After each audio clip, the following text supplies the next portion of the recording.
നമസ്കാരം. ചില സമയങ്ങളിൽ കൃത്യമായി പറയണം. പറഞ്ഞില്ലെങ്കിൽ മനസ്സിലാക്കുവാനുള്ള കഴിവില്ലാത്തവരാണ് എന്ന് തെറ്റിദ്ധരിക്കപ്പെടും. പക്ഷേ എത്രയൊക്കെ വിളിച്ചു പറഞ്ഞാലും അത് കേൾക്കാൻ കഴിയുന്നില്ല എന്നുണ്ടെങ്കിൽ അതിനർത്ഥം പൊട്ടനാണ് എന്ന് കരുതരുത്. രാജാവ് നഗ്നനാണ് എന്ന് ആദ്യമായി ഒരാൾ വിളിച്ചു പറയുന്നു. രാഹുൽ ഗാന്ധി ഇത് ചെവി തുറന്ന് കേൾക്കുമോ എന്നറിയേണ്ടതുണ്ട്. ഒരു രാജാവ് നഗ്നനായി തെരുവീതിയിലൂടെ സഞ്ചരിച്ച ഒരു കഥയുണ്ട്. രാജാവിൻ്റെ കോപത്തെ പേടിച്ച് രാജാവിൻ്റെ ആ യാത്രയെ അനുയായികൾ വാനോളം പുകഴ്ത്തിക്കൊണ്ടിരുന്നു. അപ്പോഴൊക്കെ ഒരു കൊച്ചുകുട്ടി വീണമായിരുന്നു രാജാവ് നഗ്നനായിരുന്നു എന്ന് അദ്ദേഹത്തെ ബോധ്യപ്പെടുത്തുവാൻ. അതുപോലെയാണ് ഭാരതത്തിൽ ഇപ്പോൾ ഇന്ത്യൻ നാഷണൽ കോൺഗ്രസിൻ്റെ അവസ്ഥ, അല്ലെങ്കിൽ ഇന്ത്യൻ നാഷണൽ കോൺഗ്രസിനെ നയിക്കുന്ന രാഹുൽ ഗാന്ധി എന്ന നേതാവിൻ്റെ അവസ്ഥ. ഒരു കാലത്ത് ഇന്ത്യയിലെ ഏറ്റവും വലിയ രാഷ്ട്രീയ പ്രസ്ഥാനമെന്ന് വിലയിരുത്തപ്പെട്ട ഇന്ത്യൻ നാഷണൽ കോൺഗ്രസിനെ ഇത്രയും ശോചനീയമായ അവസ്ഥയിൽ കൊണ്ടുചെന്ന് എത്തിച്ചതിൻ്റെ ഏറ്റവും വലിയ ഉത്തരവാദിത്തം ആർക്കാണ് എന്ന് ചോദിച്ചാൽ തനിക്കാണെന്ന് തിരിച്ചറിയാൻ ഇതുവരെ ഈ രാഹുൽ ഗാന്ധി എന്ന് പറയപ്പെടുന്ന നേതാവിന് കഴിയുന്നില്ല എന്നതാണ് സത്യം. അതോ അറിഞ്ഞിട്ടും അറിഞ്ഞില്ല എന്ന ഭാവത്തിൽ അദ്ദേഹം അഭിനയിക്കുകയാണോ എന്നും തിരിച്ചറിയേണ്ടതുണ്ട്. ഇപ്പോൾ മറ്റൊരാൾ അദ്ദേഹം സഞ്ചരിക്കുന്നത് നഗ്നനായാണ് എന്ന് ലോകത്തോട് വിളിച്ചു പറഞ്ഞിരിക്കുകയാണ്. അത് പക്ഷേ മറ്റാരുമല്ല, പ്രശസ്ത രാഷ്ട്രീയ തന്ത്രജ്ഞനായുള്ള പ്രശാന്ത് കിഷോറാണ്. ഒരു കാലത്ത് രാഹുൽ ഗാന്ധിയുമായി ഏറ്റവും അടുപ്പമുള്ള വ്യക്തിയും അതിനോടൊപ്പം നേതാവാകാൻ ശ്രമിച്ച ആളുമായിരുന്നു പ്രശാന്ത് കിഷോർ. കോൺഗ്രസ് പാർട്ടിക്ക് തിരിച്ചു വരാൻ ധാരാളം അവസരങ്ങൾ ഉണ്ടായിട്ടും അതൊന്നും കണ്ടതായി ഭാവിക്കാതെ തനിക്കിഷ്ടപ്പെട്ട കാര്യങ്ങൾ നടപ്പാക്കുന്ന അനുചരന്മാരുമായി രാഹുൽ ഗാന്ധി നീങ്ങുന്ന കാഴ്ചയിൽ മനം മടുത്ത് പ്രശാന്ത് കിഷോർ രാഹുലിനെ കൈവിടുകയായിരുന്നു. ആ പ്രശാന്ത് കിഷോർ എന്താണ് കോൺഗ്രസ് എന്ന പ്രസ്ഥാനത്തെ, അല്ലെങ്കിൽ ആ പ്രസ്ഥാനത്തിൻ്റെ പരാജയമെന്ന് തുറന്നടിക്കുകയാണ് ഇവിടെ. ലോക്സഭാ തെരഞ്ഞെടുപ്പിൽ പ്രതീക്ഷിച്ച ഫലം ലഭിച്ചില്ല എങ്കിൽ ഈ രാഹുൽ ഗാന്ധി നേതൃസ്ഥാനത്ത് നിന്ന് മാറി നിൽക്കുകയാണ് വേണ്ടത് എന്ന് പറയേണ്ടി വരും. കഴിഞ്ഞ 10 വർഷമായി പാർട്ടിക്ക് ഫലമുണ്ടാക്കുവാൻ കഴിയാതിരുന്നിട്ടും മാറി നിൽക്കാത്തതും മറ്റൊരാളെ നയിക്കാൻ ഏൽപ്പിക്കാത്തതും ജനാധിപത്യ വിരുദ്ധമല്ലേ? നിങ്ങൾ ഒരു ഫലവുമില്ലാതെ ഇങ്ങനെ 10 വർഷമായി ഒരേ പണി ചെയ്യുകയാണ് എങ്കിൽ വിശ്രമം എടുക്കുന്നതിൽ എന്താണ് ദോഷം? 5 വർഷത്തേക്ക് മറ്റാരെങ്കിലും അതിനനുവദിക്കൂ.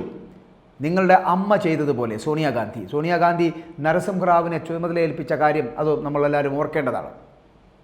ലോകമെമ്പാടുമുള്ള നല്ല നേതാക്കളുടെ പ്രധാന ഗുണം അവർക്ക് എന്താണ് കുറവുള്ളത് എന്ന് അവർക്കറിയാമെന്നുള്ളതാണ്. ആ വിടവുകൾ നികത്താൻ സജീവമായി അവർ ശ്രമിക്കുന്നു. എന്നാൽ രാഹുൽ ഗാന്ധിക്ക് അതെല്ലാം അറിയാമെന്നാണ് തോന്നുന്നത്. എന്നാൽ കൂടി സഹായത്തിൻ്റെ ആവശ്യകത നിങ്ങൾ തിരിച്ചറിഞ്ഞില്ല എങ്കിൽ ആർക്കും നിങ്ങളെ സഹായിക്കാൻ കഴിയില്ല എന്ന് പറയപ്പെട്ടെ. തനിക്ക് ശരിയെന്ന് തോന്നുന്നത് നടപ്പാക്കാൻ കഴിയുന്ന ഒരാൾ ആവശ്യമാണെന്നാണ് അദ്ദേഹം വിശ്വസിക്കുന്നത് എന്നാണ്. ആ വിശ്വാസം അദ്ദേഹത്തിന് മാത്രം ചേർന്നതാണ് എന്നുള്ളതാണ്. ഇനി ഇതിൻ്റെ പേരിൽ ധാരാളം ചീത്തവിളികൾ പ്രശാന്ത് കിഷോറിനെതിരെ നടന്നുകൊണ്ടേയിരിക്കും. കാരണം അദ്ദേഹം പറഞ്ഞു കഴിഞ്ഞു അത് കോൺഗ്രസിനെ സ്നേഹിക്കുന്ന പ്രവർത്തകരുടെ ഭാഗത്ത് നിന്നായിരിക്കില്ല എന്ന് കൂടി പറയട്ടെ ആ ചീത്തവിളികളൊക്കെ. കാരണം തനിക്ക് ശരിയെന്ന് തോന്നുന്നത് നടപ്പാക്കാൻ കഴിയുന്ന ആളുകൾ രാഹുൽ ഗാന്ധിയുടെ പിറകിലുണ്ട്.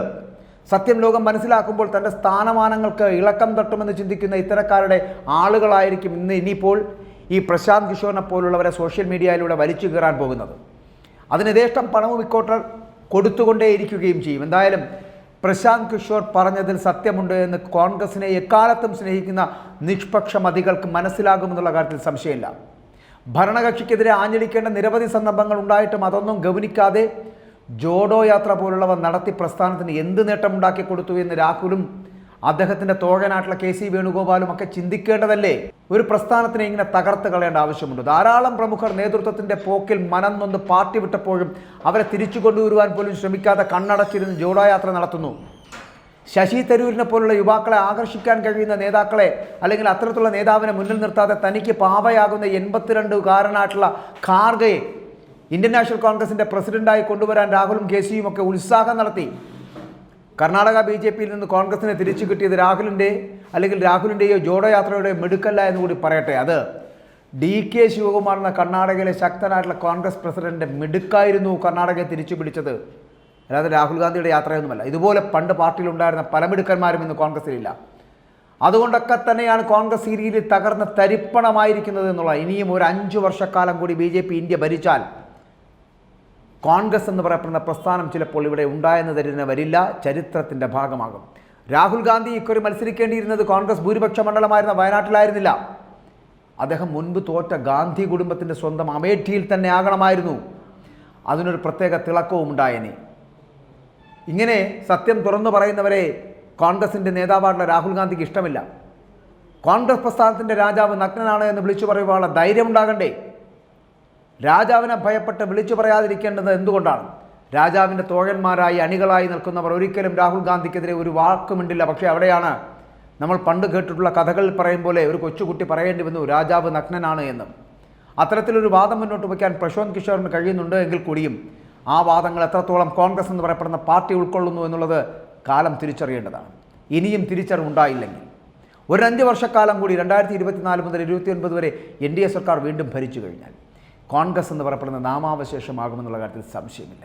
പക്ഷേ 135 വർഷത്തിലധികം പഴക്കമുള്ള ചരിത്രമുള്ള ഒരു പ്രസ്ഥാനത്തെ, കോൺഗ്രസ് എന്ന് പറയപ്പെടുന്ന പ്രസ്ഥാനത്തിനെ ഇങ്ങനെ നാമാവശേഷമാക്കി മണ്ണിനടിയിലേക്ക് കുഴിച്ചു മൂടാൻ പറ്റുന്ന തരത്തിലേക്ക് പാകമാക്കിയെടുത്തതിന് രാഹുൽ ഗാന്ധിയോട് കോൺഗ്രസിൻ്റെ അണികൾ ഒരിക്കലും പൊറുക്കില്ല. ഒപ്പം KC വേണുഗോപാൽ എന്ന് പറയപ്പെടുന്ന വൃത്തികെട്ട നേതാവിനോടും ഈ സമൂഹം പൊറുക്കില്ല എന്നുകൂടി പറയട്ടെ.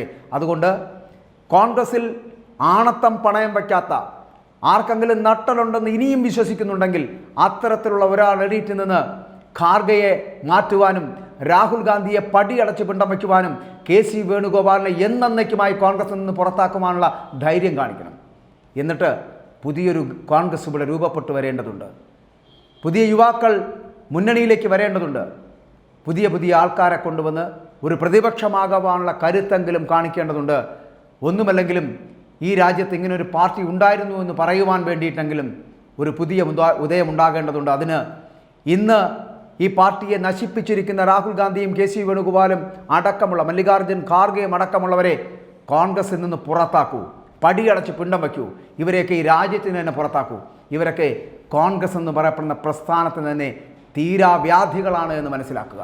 അങ്ങനെ ഇനിയും ആരെങ്കിലും ഒരാൾ നട്ടലുണ്ട് എന്ന് സ്വയം വിശ്വസിക്കുന്ന ആരെങ്കിലും ഒരാൾ കോൺഗ്രസിൽ ബാക്കിയുണ്ടെങ്കിൽ മാത്രം അങ്ങനെ വിളിച്ചു പറയൂ ഈ രാജാവ് നഗ്നനാണ് എന്ന്.